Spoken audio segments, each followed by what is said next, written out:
Admiral Minho Park stared at the tactical display with growing dread. 47 red dots surrounded Kepler Station like angry wasps around a hive. Each dot represented a Vorthak warship, and each warship could destroy his entire fleet without breaking formation. "Sir, the alien fleet is moving into attack position," reported Communications Officer Taiho Kim from his station.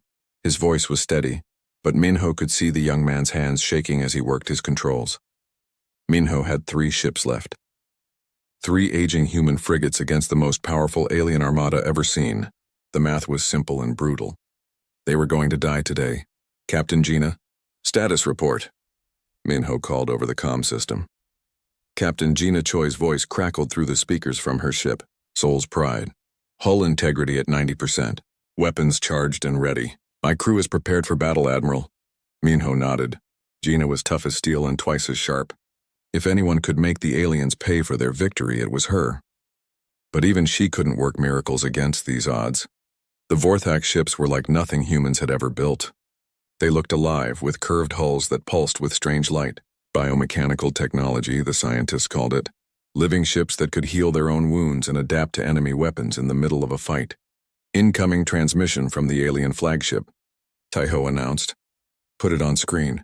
The main viewer flickered to life, showing a creature that gave Minho nightmares. Commander Veltar of the Vorthak hegemony stood 8 feet tall, with 4 arms and skin like black leather.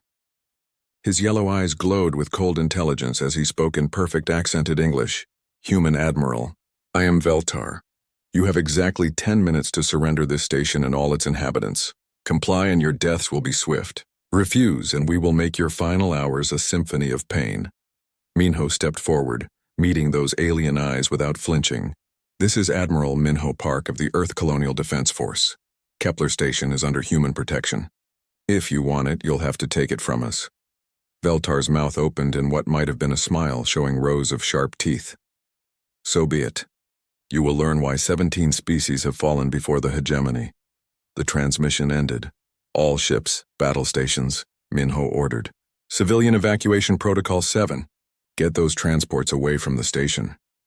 Across Kepler Station, 50,000 colonists scrambled for escape pods and transport ships. But Minho knew the truth. The Vorthak fighters were already moving to cut off escape routes. Most of those people would never make it to safety. "Admiral, I'm reading energy spikes across their entire fleet," called sensor operator Yuki from her station. "They're charging weapons." The first volley came like green lightning. Plasma bolts the size of city buses screamed across space, slamming into the station's shields. The entire structure shook and lights flickered throughout the command center. "Return fire," Minho shouted. Soul's Pride opened up with everything she had. Missiles streaked toward the alien formation, while pulse cannons filled space with deadly light. For a moment, Minho felt hope as human weapons found their targets. Then he watched in horror as the alien ships began to change. Hull damage sealed itself in seconds. Energy shields shifted color and frequency, deflecting shots that had hurt them moments before. The Vorthak bioships were learning, adapting, becoming immune to human weapons in real time. "Sir, the Henderson is taking heavy fire," Taiho reported. On the tactical display, Minho watched one of his frigates die. The Henderson's shields failed under focused alien fire, and plasma bolts tore through her hull like paper. She exploded in a brief star, taking 200 good people with her. "Damn it," Minho whispered, then louder. "All remaining ships focus fire on the lead alien cruiser. Maybe we can hurt them before they adapt completely." The battle raged for 2 hours. Minho watched his second frigate, the Busan, ram an alien destroyer in a final act of defiance. Captain Song and his crew died as heroes, but there were still 45 enemy ships left. "Admiral, multiple civilian transports destroyed," Taiho reported, his voice breaking. "The aliens are targeting evacuation ships." Minho closed his eyes. Those were families, children, people who had never hurt anyone, who just wanted to build new lives among the stars. The Vorthak were slaughtering them like animals. "Soul's Pride, this is Park," he called to Gina. "How are you holding up?" "Hull breaches on decks 3 through 7, came her reply. "Lost main engines. We're running on backup power and pure stubbornness." The station shook again as another alien volley struck home. Through the viewing port, Minho could see sections of the outer ring venting atmosphere and debris. The shields were failing, and soon the aliens would start targeting the civilian shelters directly. "Sir, Tejo said quietly. Incoming message from Earth Command. Put it through. The message was short and cryptic. Just a few words that made no sense. The Reaper is coming. Hold the line, and what does that mean? Asked Yuki. Minho shook his head. I don't know. But if Earth Command sent it, we need to buy them more time. He opened a channel to the civilian shelters. This is Admiral Park. All colonists report to deep bunkers immediately. Emergency lockdown protocols are now in effect. Admiral, Gina's voice came over the comm, strained but determined. My ship is finished. Request permission to ram the alien flagship. Minho's heart clenched. Gina was like a daughter to him. But she was right. Sol's pride was dead in space, and a ramming attack might damage Veltar's ship enough to matter. Permission granted, Captain. It's been an honor serving with you. Likewise, sir. Tell my family I kept my promise. Minho watched on the tactical display as Sol's pride turned toward the massive alien flagship.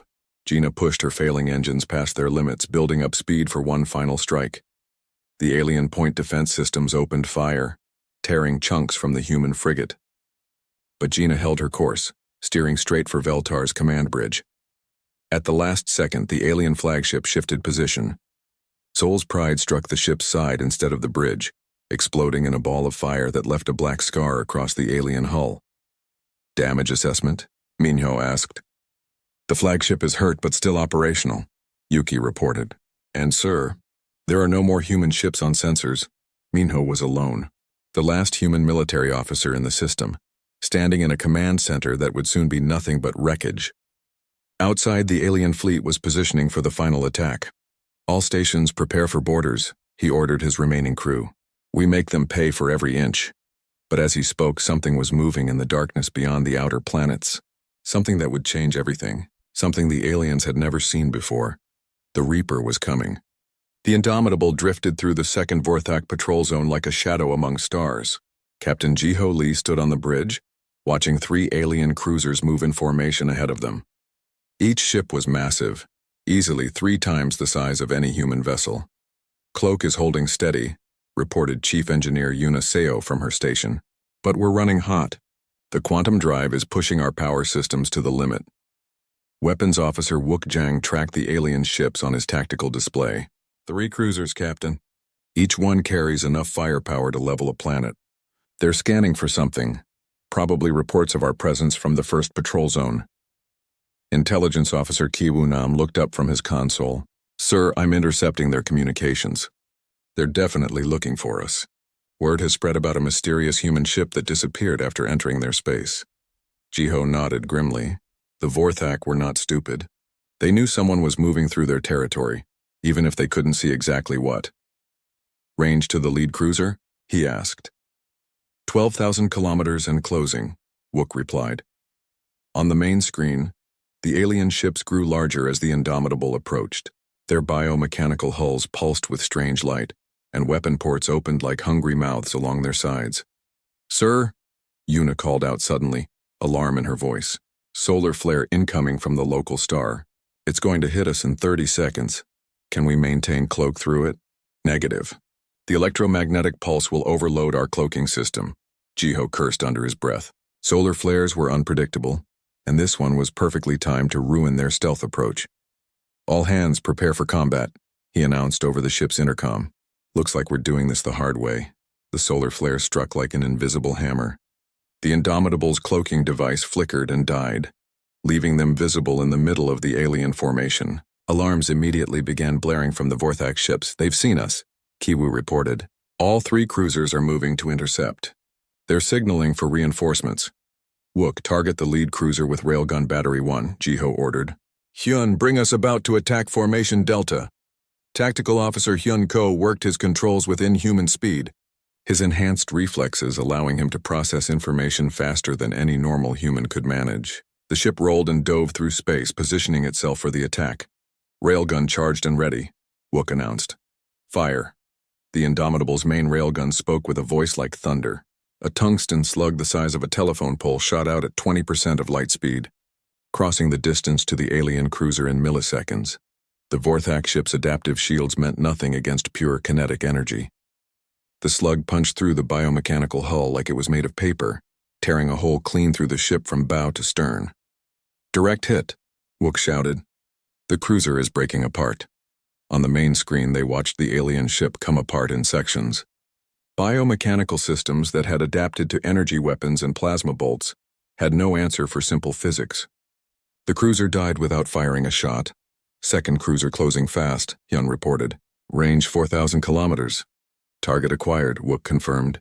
Firing railgun battery 2. Another tungsten slug screamed across space.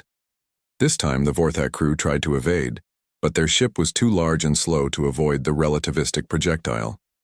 The second cruiser exploded in a ball of fire as the slug hit its main reactor. The third alien ship, seeing its companions destroyed in seconds, tried to run. But Navigator Doyun Shin had anticipated this move. Intercept course plotted, he announced. We'll be in weapons range in 90 seconds. This one managed to send a distress signal, Kiwoo warned. The entire Vorthak fleet knows we're here now. Then we better make this count, Jiho said grimly. Wook, prepare plasma torpedoes. Let's show them what human engineering can do. The plasma torpedoes were another innovation. Unlike the railguns, which relied on kinetic energy, the torpedoes used controlled antimatter reactions to create miniature suns on impact. They were the most destructive weapons humanity had ever built. Torpedo tubes loaded and ready, Wook reported. The fleeing Vorthak cruiser was firing everything it had at the pursuing human ship. Plasma bolts and biomechanical missiles filled the space between them. But the Indomitable's enhanced shields held firm. Fire torpedoes, Jiho ordered. 2 bright points of light shot out from the human ship, streaking toward their target like falling stars. The alien cruiser tried desperately to intercept them with point defense fire, but the torpedoes were too small and too fast. The first torpedo struck the cruiser's stern, creating a brief new star in space. The second hit the main hull and the ship simply ceased to exist, converted to energy in a matter of seconds. All 3 targets destroyed, Wook reported with satisfaction. Chief Medical Officer Nari O moved among the crew, checking on their condition. No casualties, Captain. The genetic modifications are working as designed. The crew handled the combat maneuvers without difficulty, but Jiho knew their victory had come at a cost. Kiwoo, how many Vorthak ships are responding to that distress call? Reading massive energy signatures throughout this system, the intelligence officer replied. At least 20 ships are converging on our position. Dr. Suabe looked up from her biological warfare console. Captain, I've been analyzing the wreckage of those cruisers. Their biomechanical systems are more advanced than we thought. Our biological weapons will be effective, but we need to get closer to deploy them. How much closer? Jiho asked. Within 500 kilometers. The virus needs direct contact with their hull systems to be effective. Doyen plotted their escape route. Sir, we can jump to the next system in 4 minutes, but those 20 ships will be here in 3. Then we fight our way out, Jiho decided. All hands prepare for multiple contacts. This is what we trained for. The first wave of Vorthak reinforcements dropped out of faster-than-light travel in a burst of exotic energy. 5 destroyer-class ships, each one bristling with weapons and hungry for revenge. Multiple contacts at bearing 270, Hyun announced. They're spreading out to surround us. Wook, continuous fire with all railgun batteries, Jiho ordered. Don't let them get close enough to use their adaptive weapons. The space around the Indomitable filled with deadly tungsten slugs as all 4 railgun turrets opened fire simultaneously. The Vorthak destroyers tried to evade, but they had never faced weapons that traveled at such incredible speeds. 2 destroyers died in the opening volley. A third lost its main drive and spun helplessly through space. The remaining 2 ships tried to close distance, hoping to bring their energy weapons to bear. Plasma torpedo spread, fire at will, Jiho commanded. 4 torpedoes streaked out toward the remaining enemies. The aliens managed to destroy one with defensive fire, but the other 3 found their targets. 2 more brief suns bloomed in space as the Vorthak destroyers died. Second wave incoming, Kiwoo warned. 15 ships this time, including heavy cruisers. Yuna worked frantically at her engineering station. Quantum drive is charged, Captain. But if we keep fighting like this, we'll run out of ammunition before we reach Kepler Station. Jiho made a command decision that would define the rest of the battle. We're not running. Deploy the biological weapons.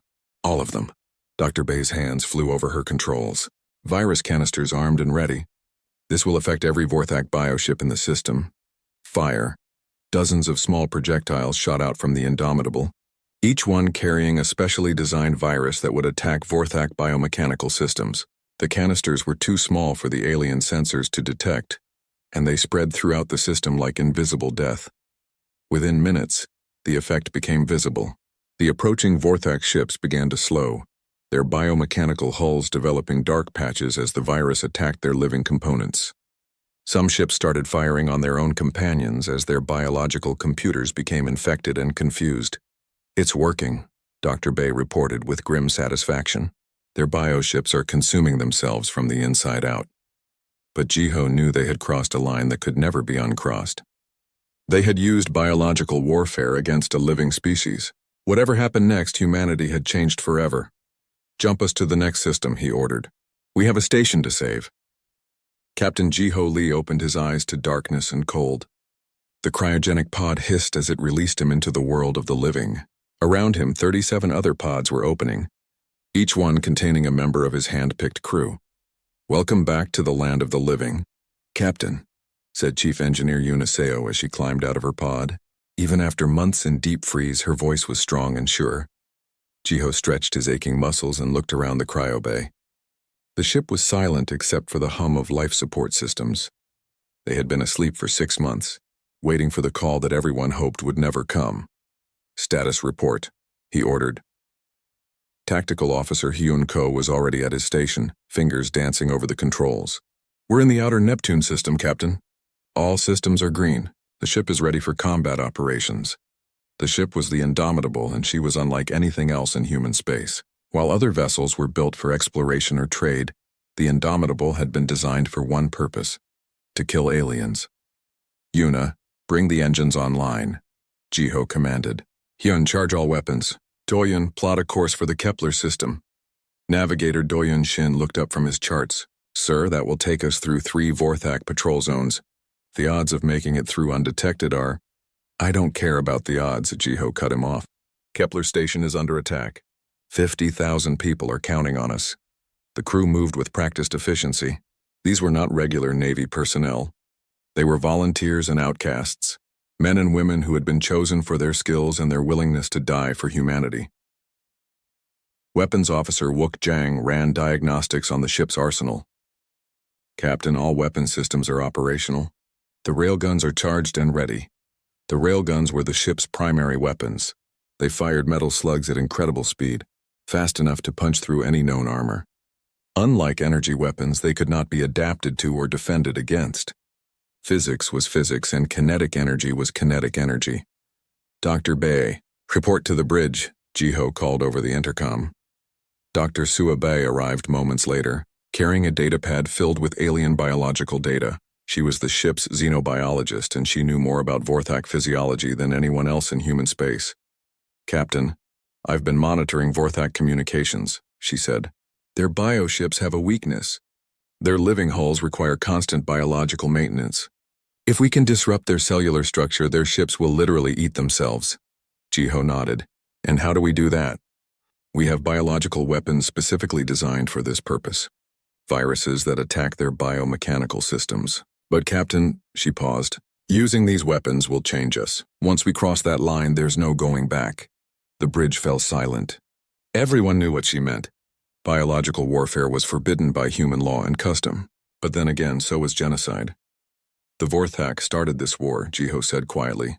"They chose to murder civilians and children.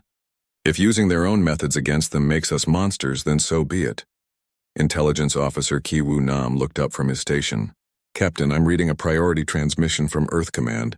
Code Black authorization. Put it on screen." The transmission was short and to the point. The Vorthak had surrounded Kepler Station with their largest fleet ever assembled. 3 human frigates were all that stood between 50,000 colonists and total annihilation. "Estimated time to arrival?" Jiho asked. 18 hours if we push the engines hard," Doyun replied. "But we'll have to go through Vorthak space to get there." Chief Medical Officer Nario spoke up from her station. "Captain, the crew should know something about the modifications we've received." Jiho sighed. Another secret he had hoped to keep. "Tell them." "During our time in cryosleep, your bodies were enhanced," Dr. O explained. "Improved reflexes, stronger bones, better resistance to G-forces. You can now survive combat maneuvers that would kill normal humans. Yun whistled softly. We're not entirely human anymore, are we? No, Jiho admitted. But we're still fighting for humanity. That has to count for something. The ship's experimental quantum drive came online with a deep thrumming sound that seemed to vibrate through their bones. Yuna monitored the exotic energy readings with practiced skill. Drive is stable, Captain. We can jump to faster than light speed whenever you're ready. Do it. Space twisted around the Indomitable as she jumped to quantum speeds. Unlike the traditional warp drives used by most human ships, the quantum drive bent spacetime itself, allowing them to appear to move faster than light while technically never exceeding that speed. First jump complete, Doyen reported. We're now in Vorthak Patrol Zone Alpha. Sensors show 3 enemy cruisers on patrol. On the main screen, Jiho could see the alien ships in the distance. Each one was the size of a city, bristling with biomechanical weapons and shielded by adaptive energy fields. Activate the cloaking device, he ordered. The Indomitable shimmered and vanished from normal sight. The cloaking system bent light around the ship, making them invisible to most sensors. It was another piece of alien technology that humanity had reverse-engineered and improved upon. Cloak is stable, Yuna reported, but it won't last long. The power drain is enormous. They crept through the patrol zone like ghosts, passing within a few thousand kilometers of the alien ships. Jiho held his breath as they passed the first cruiser, its biomechanical sensors sweeping space for any sign of intruders. Second jump point reached, Doyen announced, preparing to jump to Patrol Zone Beta. The quantum drive engaged again, carrying them deeper into enemy space. Each jump brought them closer to Kepler Station, but also deeper into danger. Captain, Kiwu said, his voice tense, I'm reading massive energy signatures ahead. The main Vorthak fleet is mobilizing. On the tactical display, Jiho could see hundreds of red dots converging on a single point in space. The Vorthak were gathering their strength for the final assault on Kepler Station. How long do we have? He asked. At their current speed, they'll reach the station in 14 hours, Kiwu calculated. Jiho did the math in his head. They could make it, but barely. And when they arrived, they would be facing odds that no sane person would accept. Sir? Wook said quietly. One ship against their entire fleet. Even with our advantages, the math doesn't look good. The math never looks good for humans, Jiho replied. That's what makes us dangerous. We don't know when to quit. He turned to address the entire crew over the ship's intercom. This is the captain. In 12 hours, we're going to arrive at Kepler Station. We'll be facing the largest alien fleet in history with 1 ship and 38 people. The odds are impossible. The mission is suicide. And we're going to do it anyway because that's what humans do. We don't surrender. We don't give up. And we sure as hell don't let aliens murder our families without a fight. The crew responded with grim determination. They all knew they were probably going to die. But they also knew they were going to make the aliens remember this day for the rest of their species' existence. The Indomitable jumped again, carrying her crew toward their destiny among the stars. The Indomitable dropped out of quantum speed at the edge of the Kepler system, and Captain Jiho Lee felt his heart sink at what he saw. The battle was already over and humanity had lost. Tactical assessment, he ordered quietly. Weapons Officer Wook Jang's voice was tight with emotion as he read the displays. No human ships remaining on sensors, Captain. Soul's Pride is dead in space, main hull cracked open. I'm reading debris fields where the other frigates used to be. Intelligence Officer Kiwu Nam worked frantically at his station. Kepler Station is still intact, but barely. Outer rings are venting atmosphere. I'm detecting 47 Vorthak capital ships in formation around the station. Jiho closed his eyes for a moment. They were too late. Admiral Minho Park and Captain Gina Choi were dead, along with thousands of good people who had died trying to protect innocent civilians. Any word from the station? He asked. Negative, Kiwu replied. All military frequencies are silent. The Vorthak are jamming civilian communications. Chief Engineer Yuna Seo looked up from her monitors. Captain, sensors show the alien fleet composition. 47 capital ships, including that massive flagship in the center, plus over 300 fighter craft and support vessels. Navigator Doyen Shin plotted attack vectors on his display. Sir, even with our advantages, the odds are mathematically impossible. That's not a fleet, it's an entire armada. Dr. Sua Bei studied the biological readings from the alien vessels. The virus we deployed in the last system won't work here, Captain. These ships are too far away and they've probably adapted their biosystems by now. Tactical Officer Hyun Ko enhanced the image on the main screen, showing the enormous Vorthak flagship at the center of their formation. That command ship is 3 kilometers long. It's bigger than some human space stations. Jiho stared at the impossible odds arrayed against them. One human ship against an armada that could conquer entire star systems. Any sane commander would retreat, call for reinforcements, and live to fight another day. But 50,000 civilians were trapped on that station, and retreat meant abandoning them to alien slaughter. All hands. This is the captain, Jiho announced over the ship's intercom. We are facing the largest enemy fleet in recorded history. They outnumber us 47-1, not counting fighters and support craft. By any reasonable measure, we should run away and let someone else handle this problem. He paused, letting his words sink in. But we're not reasonable people. We're humans, and humans don't abandon their families. We're going in. The bridge crew exchanged glances. They all knew this was suicide, but not one of them suggested retreat. Wook, arm all weapon systems, Jiho ordered. Yuna, push the engines past Redline. We're going to need every advantage we can get. Sir, Chief Medical Officer Nario spoke up from her station. Should I prepare the medical bay for casualties? Jiho looked at her with sad eyes.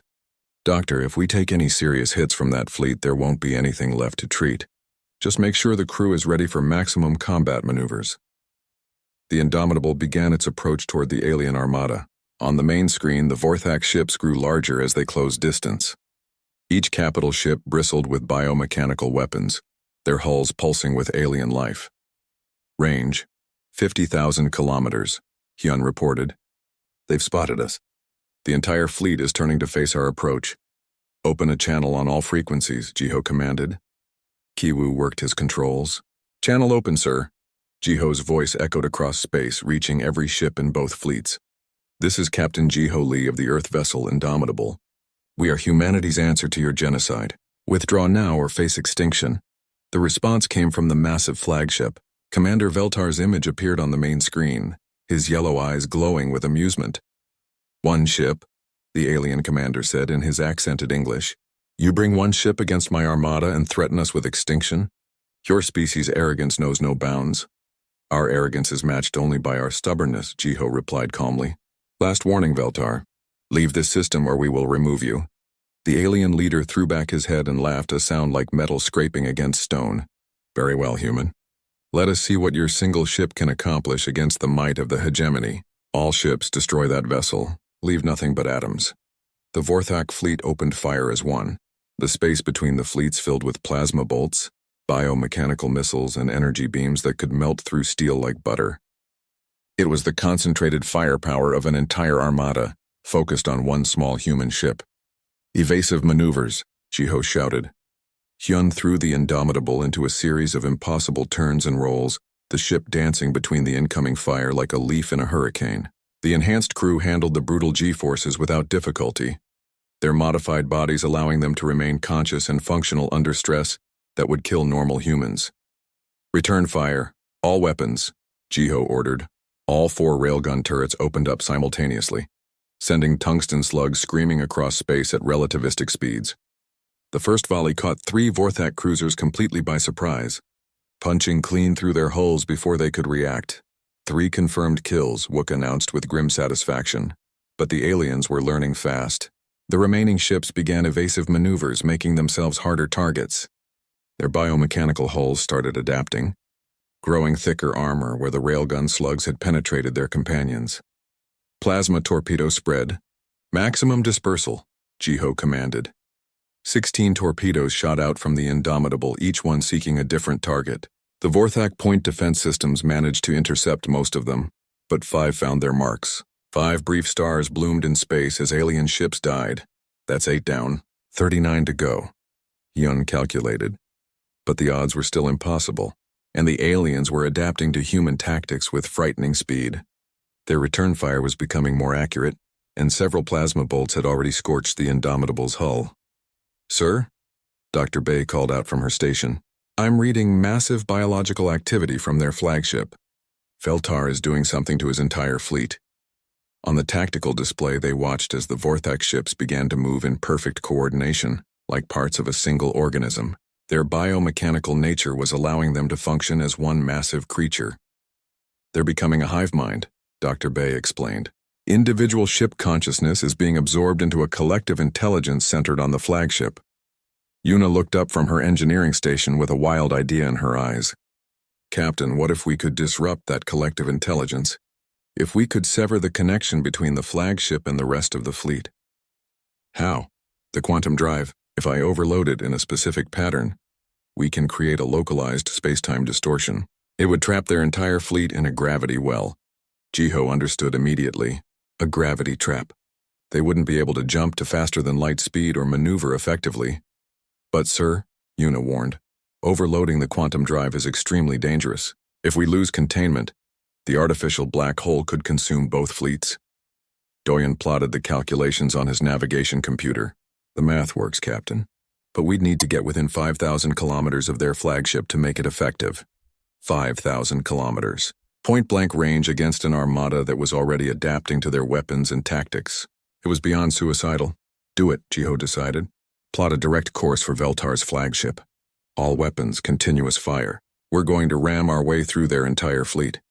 The Indomitable turned toward the massive alien command ship and accelerated to maximum speed. Plasma bolts and biomechanical missiles filled the space around them as every enemy ship focused fire on the approaching human vessel. Hull breaches on decks 4 and 7, Nari reported. Emergency force fields are holding. Keep firing. Jiho shouted over the sound of explosions echoing through the ship. The human ship carved a path of destruction through the alien formation, railguns and plasma torpedoes clearing the way ahead. But for every Vorthak ship they destroyed, 10 more moved to intercept them. Range to flagship, 8,000 kilometers, Hyun announced. Almost there, Yuna called out, her hands flying over the quantum drive controls. Beginning overload sequence. The space around them began to twist and bend as the quantum drive built up impossible energies. Stars in the distance started to shift position as gravity itself became a weapon. This is it, Jiho said quietly. Whatever happens next, we made them pay. The fate of 50,000 civilians and perhaps all of humanity hung in the balance as the Indomitable raced toward its appointment with destiny.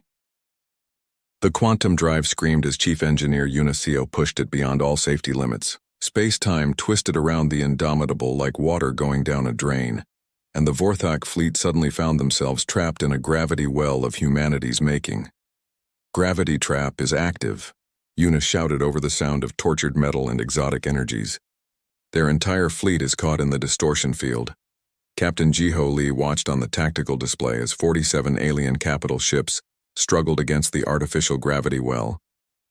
Their biomechanical drives, designed for normal space, could not overcome the warped physics that now held them prisoner. They can't jump to faster than light speed, reported Navigator Doyen Shin with amazement in his voice. And their maneuverability is cut by 70%. Weapons Officer Wook Jang was already taking advantage of the trapped enemies. All railgun batteries, continuous fire. They can't dodge anymore. The Indomitable's tungsten slugs found their marks with deadly precision. Vorthak cruisers and destroyers died one after another, their hulls punctured by kinetic projectiles they could no longer avoid. 15 enemy ships destroyed, Intelligence Officer Kiwoo Nam reported. But sir, the flagship is breaking free of the gravity well. On the main screen, Commander Veltar's massive command ship was using some kind of exotic drive system to push against the space-time distortion. Slowly but surely, the 3-kilometer-long vessel was pulling free of the trap. He's adapting to our quantum effects, Dr. Suabe observed from her biological warfare station. The flagship's biomechanical systems are evolving in real time. Tactical Officer Hyun Ko brought the ship around for another attack run. Sir, we're taking heavy fire from the ship still trapped in the gravity well. Hull integrity down to 60%. The bridge shook as alien plasma bolts found their mark. Emergency lights flickered, and the smell of burning electronics filled the air. Medical. Teams to all sections, called Chief Medical Officer Nario. We have casualties on Deck 5. But Jiho kept his eyes fixed on the enemy flagship as it continued to break free from the gravity trap. Once Veltar escaped, he would rally his remaining ships and turn the battle back in the aliens' favor. Wook, target the flagship with everything we have, Jiho ordered. Plasma torpedoes, maximum yield. Sir, At this range, we'll be caught in our own blast, the weapons officer warned. Do it anyway. 8 plasma torpedoes streaked toward the massive alien command ship. Feltar's point defense systems managed to intercept 6 of them, but 2 got through. The explosions lit up space like miniature suns, scarring the flagship's biomechanical hull with deep craters. But the ship was too large to be destroyed by conventional weapons, and its living hull was already beginning to heal the damage. Direct hit, but minimal effect, Wook reported grimly. Sir, Feltar's voice came over the communication system. You fight well for such a primitive species. But this ends now. All boarding craft launch. Dozens of smaller vessels shot out from the Vorthak ships, each one carrying alien warriors intent on capturing the human ship. They moved too fast for the railguns to track, weaving between the Indomitable's defensive fire. Incoming boarders, Hyun announced. 23 craft heading straight for us. Kiwoo, activate internal defenses, Jiho commanded. All crew members prepare for boarding action. The alien craft struck the Indomitable's hull like missiles, boring through the armor with cutting tools and explosives. Within seconds, Vorthak warriors were pouring into the ship through multiple breach points. The corridors of the human vessel became a battleground as crew members fought desperately against alien invaders. The Vorthak were larger and stronger than humans, with 4 arms and natural weapons. But the enhanced crew of the Indomitable had advantages of their own. Hull breaches on decks 3, 5, and 7, Nari reported as she led a medical team in defending the wounded. Alien boarders throughout the ship. In engineering, Yuna fought off 3 Vorthak warriors while trying to maintain the quantum drive. Her enhanced reflexes allowed her to dodge their attacks while keeping the exotic energy stable. Engineering to bridge, she called over the intercom. I can't hold the gravity well much longer. The drive is overheating. Jiho made a desperate decision. All hands abandon the outer sections. Fall back to the bridge and engineering. We'll make our stand here. The crew fought a running battle through their own ship, falling back from section to section as more aliens poured through the breaches. The enhanced humans could outrun and outfight individual Vorthak, but they were vastly outnumbered. Sir, Kiwoo called out from his intelligence station. I'm detecting something strange. The Vorthak boarding parties are slowing down. Some of them are attacking each other. Dr. Bay looked up from her biological warfare console with sudden understanding. The virus we deployed earlier. It's been spreading through their biomechanical systems. The boarding craft carried it to the ships that weren't initially infected. On the tactical display, they watched as chaos erupted throughout the Vorthak fleet. Ships began firing on their own allies as infected biocomputers lost the ability to distinguish friend from enemy. The hive mind connection is breaking down, Dr. Bay explained. Their collective intelligence is being corrupted by the virus. Veltar's voice came over the communications again, but this time it was filled with rage and desperation. What have you done to my fleet? We gave them a taste of their own medicine, Jiho replied coldly. Your biomechanical technology works both ways. The alien commander's flagship was now completely free of the gravity well, but half of his fleet was either destroyed or fighting among themselves. In desperation, he ordered his ship to ram the Indomitable. Flagship closing fast, Hyun reported. He's going for a collision course. Can we evade? Not with our current damage. Hull integrity is too low for high-speed maneuvers. Yuna looked up from her engineering station with wild determination in her eyes. Captain, I have an idea. If I can create a controlled collapse of the quantum drive, we can form a temporary black hole between our ships. It will consume both vessels unless he changes course. Jiho understood the implications immediately. That's suicide. Maybe, or maybe he'll blink first. The Vorthak have never faced anyone crazy enough to create a black hole in the middle of a battle. The massive alien flagship bore down on them like a living mountain, its biomechanical weapons firing continuously. The Indomitable's shields collapsed under the assault, and hull breaches appeared throughout the ship. Do it, Jiho ordered. Yuna began the controlled collapse of the quantum drive. Space between the two ships began to twist and fold as gravity went insane. Stars in the background stretched into lines as space-time itself became a weapon. Black hole forming, she announced. Point of no return in 30 seconds. The event horizon appeared as a sphere of absolute darkness between the two ships, growing larger with each passing second. If either vessel crossed that boundary, they would be torn apart by tidal forces that no technology could resist. Veltar, this is your last chance, Jiho broadcast to the alien commander. Change course now or we all die together. For a moment, the alien flagship continued its approach. Then, at the last possible second, it veered away from the growing black hole. "He's breaking off," Hyun reported with amazement. "The flagship is retreating." Yuna collapsed the artificial black hole before it could consume both ships. The exotic energies dissipated harmlessly into space, leaving only the two battered vessels facing each other across the darkness. "Sir," Kiwoo announced, "incoming transmission from the Vorthak flagship." Veltar appeared on the main screen, his yellow eyes filled with something the crew had never seen before in a Vorthak: fear. "Human captain," the alien said slowly, "you have proven that your species is worthy of respect.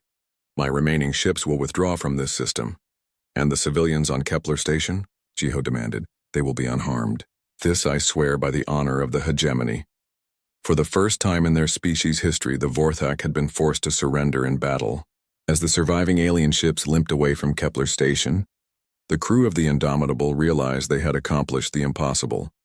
They had faced the most powerful fleet in the galaxy, with 1 ship and 38 people, and they had won. But as Jiho looked at the damage to his ship and crew, he wondered what price humanity would pay for this victory. They had used biological weapons, genetic enhancement, and technology that bent the laws of physics themselves.